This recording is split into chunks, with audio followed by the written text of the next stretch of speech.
Bumi tak pernah menyaksikan satu peperangan yang sedahsyat peperangan Malhamatul Kubra, yang mana bersatunya pihak musuh, yang mana mereka pergi kepada Imam Mahdi semata-mata nak pergi untuk buat konten dekat YouTube.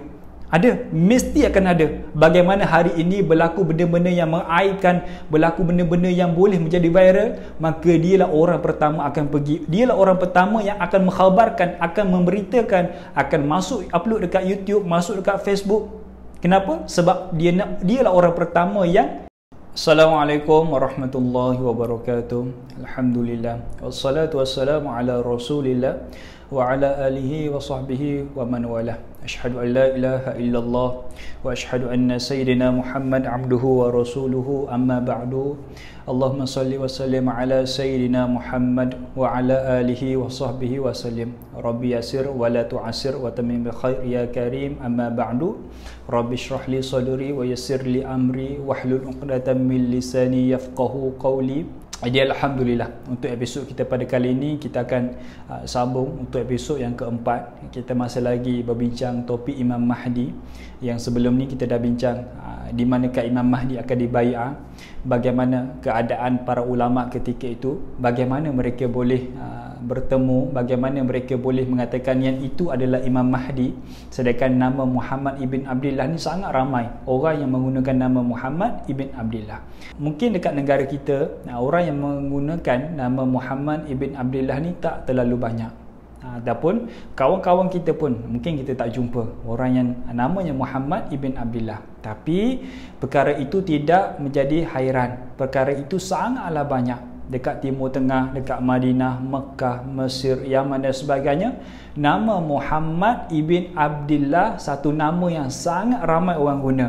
Diberikan kepada anak mereka nama Muhammad, diberikan kepada anak mereka namanya Abdullah dan sebagainya. Maka tidak menjadi satu kehairanan bagi masyarakat ketika itu bila mana menyambut satu bayi yang namanya Muhammad ibn Abdillah, iaitu Al-Mahdiyun.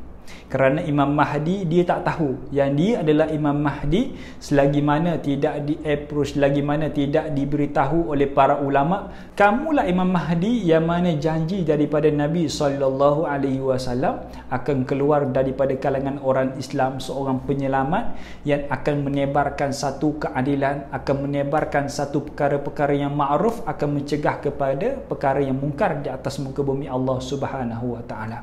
Lalu bila mana para ulama telah pun berbai'ah kepada Imam Mahdi, viral satu dunia yang melihat bagaimana suasana bai'ahnya Imam Mahdi, viral satu dunia, ada dekat telefon, ada dekat TV, buka Facebook ada berita Imam Mahdi telah pun dibai'ah, buka YouTube ada Imam Mahdi dibai'ah, TV dan sebagainya, yang menyebabkan kesemua dalam kalangan manusia ketika itu mereka akan berpusu-pusu pergi ke kota Mekah. Tujuan dia adalah untuk bertemu dengan Imam Mahdi. Cuma tidak menjadi satu kehairanan bila mana banyaknya manusia akan pergi ke kota Mekah. Ada di antara mereka pergi ke kota Mekah mungkin niat yang baik untuk bai'ah kepada Imam Mahdi. Sebab apa? Sebab dia ingat pesan Nabi, dia belajar kisah hadis akhir zaman, dia tengok video ni, maka dia tahu Nabi mengatakan bila mana kalian mengetahui akan kemunculan Imam Mahdi, maka bersegeralah kalian pergi kepada Imam Mahdi. Ada di antara mereka ciri yang pertama, orang yang pertama, jenis yang pertama adalah keluarnya Imam Mahdi, mereka nak pergi kepada Imam Mahdi untuk bai'ah kepada Imam Mahdi. Ciri yang kedua, mungkin orang yang pergi kepada Imam Mahdi hanya ikut orang. Tengok kawan pergi, kita kena pergi, takkan kita tak nak pergi kan? Malu lelaki duduk dekat rumah, malu lelaki tak pergi, maka dia hanya ikut-ikut kawan saja, pergi bertemu dengan Imam Mahdi. Mungkin golongan yang ketiga, mereka pergi kepada Imam Mahdi tapi hanya semata-mata pergi saja, hanya nak tengok je Imam Mahdi macam mana rupa dia, macam mana perangai dia, macam mana suara dia, perwatakan dia, hanya nak tengok saja perwatakan Imam Mahdi. Sebab lama dah dia dengar kisah Imam Mahdi. Hari itu bila mana dia dengar, dia nak tengok je Imam Mahdi macam mana. Mungkin ciri yang keempat, jenis manusia yang mana mereka pergi kepada Imam Mahdi semata-mata nak pergi untuk buat konten dekat YouTube. Ada, mesti akan ada. Bagaimana hari ini berlaku benda-benda yang mengaibkan, berlaku benda-benda yang boleh menjadi viral, maka dialah orang pertama akan pergi. Dialah orang pertama yang akan mengkhabarkan, akan memberitakan, akan masuk upload dekat YouTube, masuk dekat Facebook. Kenapa? Sebab dialah orang pertama yang memberitahu masyarakat lain apa yang berlaku, apa dah berlaku, nak update kepada masyarakat. Maka semestinya akan ada satu golongan yang mana mereka pergi kepada Imam Mahdi semata-mata untuk konten dekat YouTube, konten dekat Facebook, hanya nak buat live, mungkin nak selfie dengan Imam Mahdi, nak bergambar, semata-mata nak khabarkan kepada dunia yang dia adalah orang yang pertama bertemu dengan Imam Mahdi. Kalau orang nak update apa-apa berkaitan dengan Imam Mahdi, tengok YouTube dia, mesti akan ada orang jenis macam tu, hanya semata-mata untuk konten. Kenapa? Sebab dia hanya melihat apa dunia boleh bagi kepada dia. Dia tak pernah melihat apa akhirat boleh bagi kepada dia. Mesti akan ada manusia yang macam tu. Dan kita tengok dalam satu hadis Nabi SAW, ketika mana kalian mengetahui, dapat berita akan kemunculan Imam Mahdi, maka datangilah beliau, kata Nabi. Datangilah beliau, pergilah kepada beliau, kata Nabi. Bai'ahlah kepada beliau, dan kata Nabi, walaupun kalian terpaksa merangkak di atas salji atau kama qala. Nabi dah pun bagi tahu kepada kita, bila mana dengar akan berita kemunculan Imam Mahdi, maka bersegeralah pergi. Siapa yang akan pergi? Adakah lelaki, adakah perempuan, kanak-kanak, orang tua, orang tak sihat, orang demam?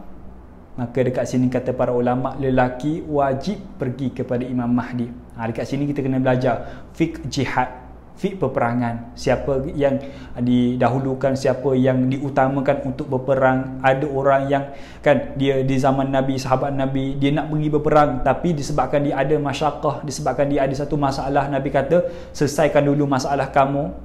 Ada yang diutamakan, ada yang dikendahului, ada yang dikediamkan dan sebagainya. Itu kena belajar fiqh jihad, fiqh peperangan dan sebagainya. Maka bila mana Imam Mahdi telah pun dibai'ah oleh ribuan masyarakat dunia, ingat hari pertama Imam Mahdi telah pun dibai'ah viral, mesti akan ada orang yang tempah flight, naik kapal terbang, pergi dengan kereta bagi yang dekat, naik kereta api dan sebagainya, berebut-rebut untuk pergi bertemu dengan Imam Mahdi, untuk berbai'ah kepada Imam Mahdi. Bila mana kita tengok hari pertama kemunculan Imam Mahdi, ketika itulah kalian akan melihat akan ada satu pasukan yang mereka gelarkan mereka Jaish As-Sufyani. Tentera Sufyani akan datang, akan muncul secara tiba-tiba, yang mana kemunculan mereka hanyalah untuk menyerang pasukan Imam Mahdi, untuk menyerang kota Mekah. Dan kata para ulama, bila mana kemunculan Jaish As-Sufyani, tentera As-Sufyani, inilah satu tanda yang paling besar orang yang kita bai'ah adalah orang yang betul. Ini satu tanda yang paling besar, orang yang kita bai'ah adalah Imam Mahdi yang sebenar. Kenapa? Sebab akan muncul satu tentera yang kata Nabi SAW gelarannya Jaish, tentera As-Sufyani. Dan ketika itulah kata Nabi SAW, ketika mana Jaish As-Sufyani mereka telah pun mempersiapkan pasukan mereka, bergeraknya mereka untuk menyerang kota Mekah, untuk menyerang Imam Mahdi. Ketika mana sampai dalam perjalanan mereka, kata Nabi, ketika mana mereka sampai di satu tempat yang bernama Al-Bayda, ketika itulah bumi akan buka seluas-luasnya dan akan menelan keseluruhan Jaish As-Sufyani. Ketika itu kesemuanya akan mati. Kata para ulama, mesti ataupun mungkin akan ada yang selamat, seorang dua, akan mengkhabarkan, akan bagi tahu kepada masyarakat dunia yang lain, yang mana Jaish As-Sufyani telah pun ditelan oleh bumi.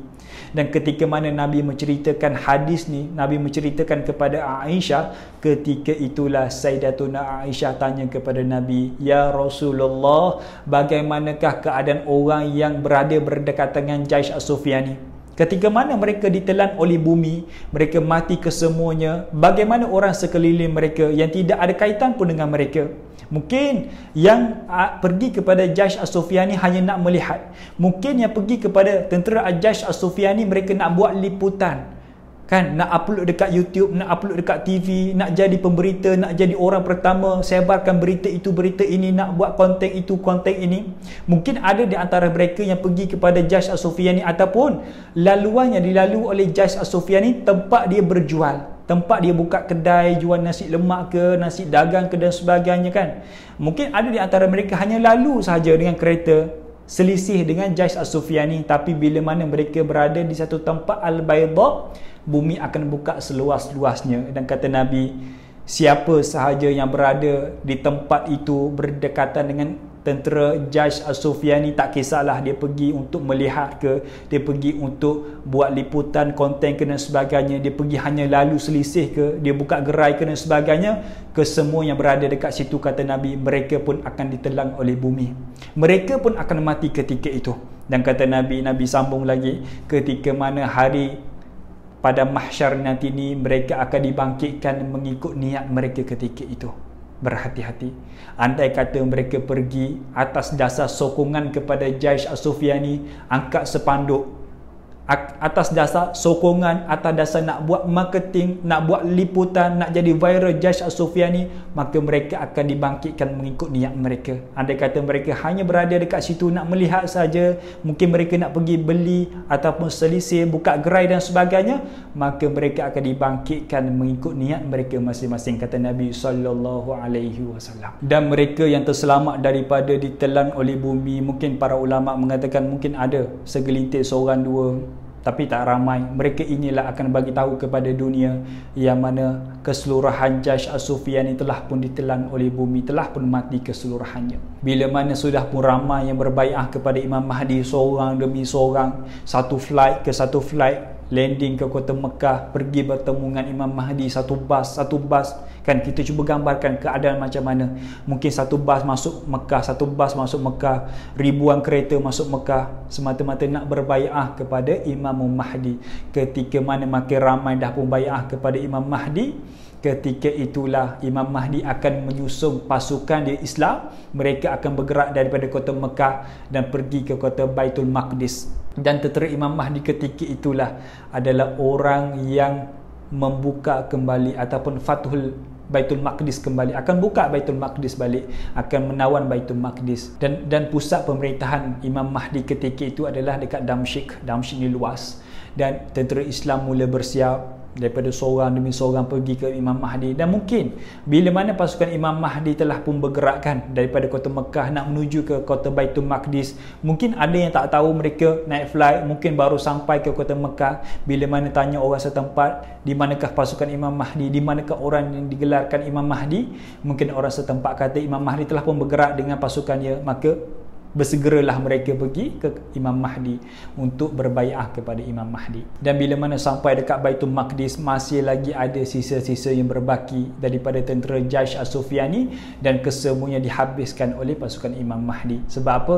Tujuan mereka, pertubuhan mereka adalah pertubuhan yang jahat. Niat mereka adalah niat yang jahat, adalah untuk membunuh, adalah untuk melakukan kekecohan di atas muka bumi Allah Subhanahu wa taala. Dan bila mana Imam Mahdi telah pun sampai dekat Damsyik, menubuhkan satu pusat pemerintahan, ketika itulah kesemua manusia akan merasai akan keadilan yang dibawa oleh Imam Mahdi. Kesemuanya, orang Islam ke, orang bukan Islam ke, kesemuanya akan merasai keadilan, kepimpinan Imam Mahdi yang sangat baik.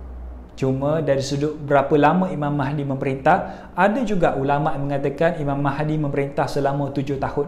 Tapi dekat sana ada juga Imam Mahdi ni memerintah tak lama, sekejap je. Cuma wallahu alam berapa lama pemerintahan Imam Mahdi.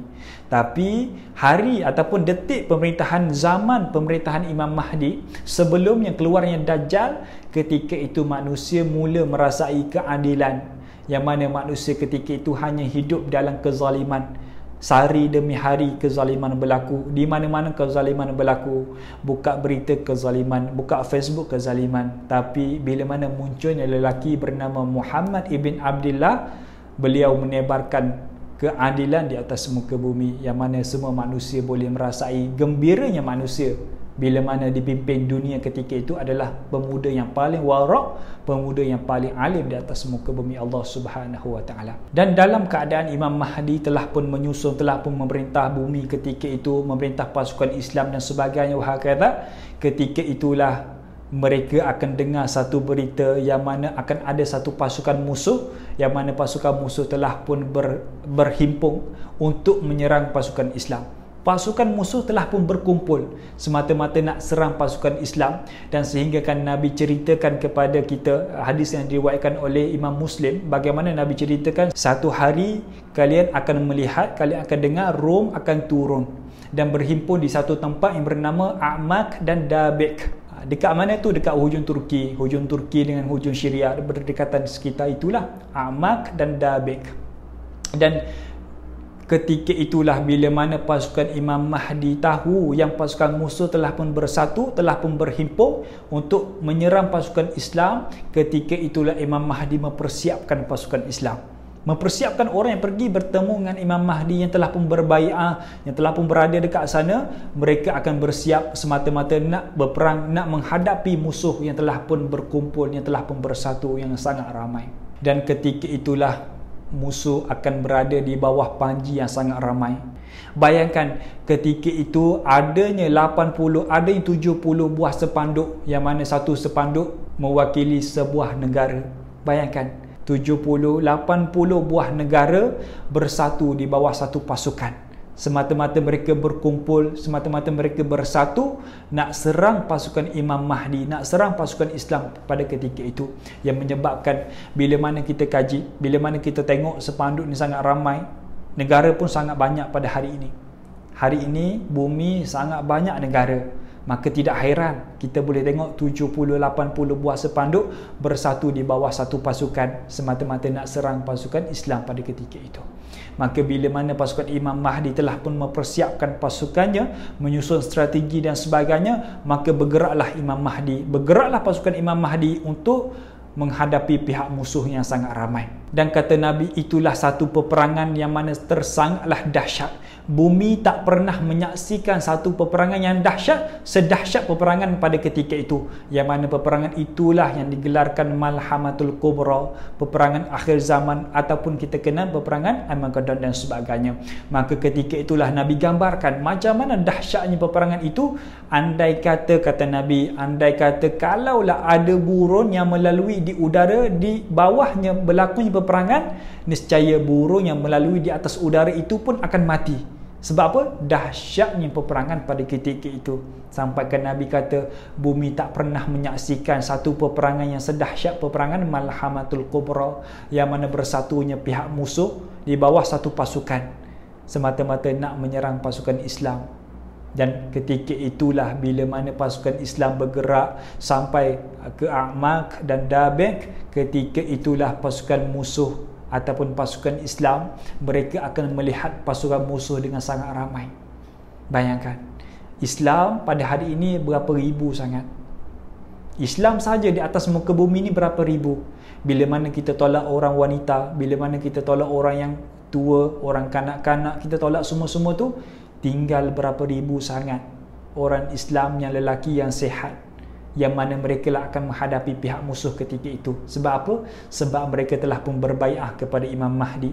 Tapi bila mana sampainya pasukan Imam Mahdi satu peperangan, di satu tempat peperangan, ketika itulah mereka menyaksikan satu bala tentera yang sangat ramai, ketika mana bersatunya pihak musuh di bawah satu pasukan, adanya 70, adanya 80 buah panji, mereka menebarkan bendera mereka masing-masing, yang mana satu panji mewakili satu negara, semata-mata bersatu nak serang pasukan Islam. Kata Nabi, bila mana pasukan Islam sampai di medan peperangan dan mereka melihat satu bala tentera yang sangat ramai, kata Nabi 1/3 dalam kalangan Islam akan menarik diri. 1/3 akan menarik diri, dan kata Nabi, Allah tidak akan pernah mengampunkan dosa mereka yang menarik diri dalam medan perang pada ketika itu. Mesti akan rasa takut, mesti akan rasa takut. Bagaimana para sahabat menghadapi satu peperangan Badar. Takutnya mereka sampaikan ada di antara mereka tak boleh nak kawal perasaan mereka, para sahabat. Sebab apa? 313 nak lawan 1000 orang. Sama juga dengan manusia Islam pada ketika itu, yang mana mereka menghadapi satu bala tentera dengan sangat ramai.